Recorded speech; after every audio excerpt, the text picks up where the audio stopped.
what's interesting about the number of people that suffer from heart disease that are female, 292,000+ women died of heart-related diseases in 2009. To me, that's an awful lot. That's like, what, a third of the South Dakota population completely?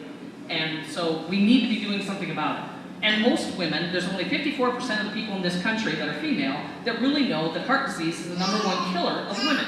That means almost 50%, 46%, don't know that. So there's an awful lot of work that we have to do. And for 64% of the women, they never had a single warning sign. Of the people that died from coronary heart disease, 64% of women have no symptoms whatsoever. But these are the symptoms. Unusual fatigue, oh my goodness, what do we say? I've worked too hard. My family's keeping me up. I don't sleep well. And they don't see them as symptoms of heart attacks. And these things can happen months in advance. I think I suffered from some of those, and I just didn't think that it was probably that. And also, when you get closer to that heart attack, the sweating, the pressure, the nausea, the jaw pain, I had none of that either. There's only one factor that I really had, and if we look at further things about this, we look at the risk factors. Holy smokes, the risk factors are amazing, and in this country, they just keep getting higher and higher and higher. High cholesterol, high blood pressure, and smoking. 49% of the people in this country have one of those things as risk factors already.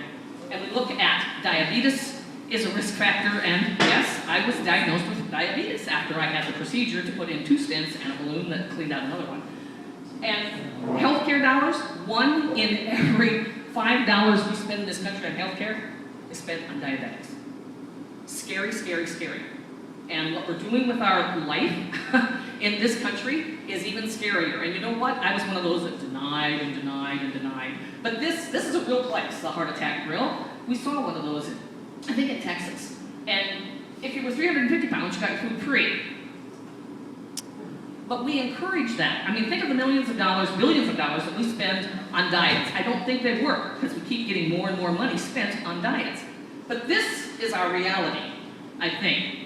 If you look around, one of the things I found interesting is that in 1965, women, the average weight of a woman in 1965 was 140 pounds.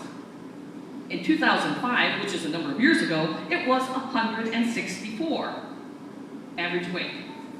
Women, I think we are in trouble and we need to do something about it. When I had my heart attack, oh my goodness, we're already doing this. It was like a vice. It was, I had a twinge, then I had another twinge on 3 different days. Finally, I said, maybe I should go see the doctor. I drove myself to the doctor. Stupid, not a good thing to do. I recommend you never do that. This is what you should do. Call 911. If you have the symptoms or the risk factors and you look in the mirror and say, I'm not going to deny this anymore, get someone, if you don't do it, call 911, go to an ambulance. Do not, this is my car. I drove myself to the emergency room, but I went back and forth between the emergency room and the clinic thinking, well, it's cheaper if I go to the clinic, but maybe I should go to the emergency room. After 2 times back and forth, I said, oh my gosh, what am I doing? Walk into the emergency room, and I did. And they were great. Brookings Health System, I looked around, there were 2 kids there that I had in class as debaters. I'm thinking, yes, they're smart, this is what I need. And they took care of me, shipped me down to the hospital in Sioux Falls, and they said, you'll probably have 20% damage. You did have a heart attack as you walked in the door of the Brookings Clinic. What can we do? It's all about health. It's diet and exercise, no matter how you look at it, and I have finally learned my lesson. When somebody tells me that you can choose between life or death, I'm going, I think I choose life. 61, you don't want to go too much sooner, or right after that. Walking, just walk. I think about the Europeans, and probably the reason they don't have their health factor like we do is they walk everywhere. And we don't do enough of that. We need to do this. I'm living proof that you can survive, and that you can do good things, and good things can happen to you. I also look at this as a blessing, because the Lord said, I'm going to nudge you there. This is the last time to do something about it. That's it. Thank you.